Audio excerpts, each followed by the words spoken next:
الركراكي عازف سمفونية سير لأنه محارب من حديد. يخشى الصدأ في أيام السلم، لم يهدأ لوليد الركراكي.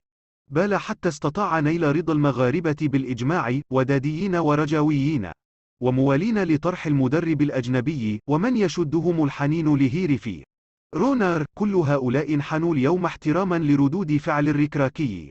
التكتيكية والتقنية، سواء في النهج أو تبديلات وتوقيتها، خلال مباراة تعطيل شر الشياطين وتحقيق الفوز الأول لام المغرب في كأس العالم منذ 1998 والثالث في تاريخ المونديال. الرجل الأكثر سعادة اليوم بفوز تاريخي على بلجيكا، وقدم أولى في الدور المقبل من منافسات كأس العالم، بعدما تسلم مقاليد تدريب المنتخب قبل أقل من 3 أشهر من انطلاق المونديال، وكأنه تسلم قنبلة موقوتة تكلف بتفكيكها بنجاح قبل الموعد المنتظر. استطاع استعادة كرينتا زياش إلى المنتخب المغربي، وأرجع عبد الرزاق حمد الله إلى خط هجوم المغرب، وسافر إلى الدوحة بمجموعة حصرت أسماؤها بصعوبة ودقة كبيرتين. من واكب الركراكي في مستودع ملابس الوداد الرياضي يدرك سريعا أن قوة الرجل في تواصله وطريقة شحذه همم لاعبيه بخطابات مفعمة بالعزيمة والتحدي، تنقل شحنة إيجابية إلى ذهن المجموعة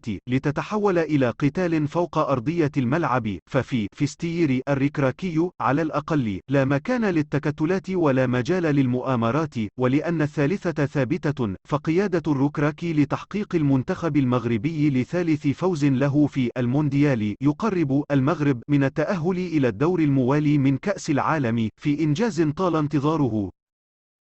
لا تنسوا الإعجاب بالفيديو والاشتراك في القناة تشجيعا لنا لنستمر بنشر المزيد إن شاء الله.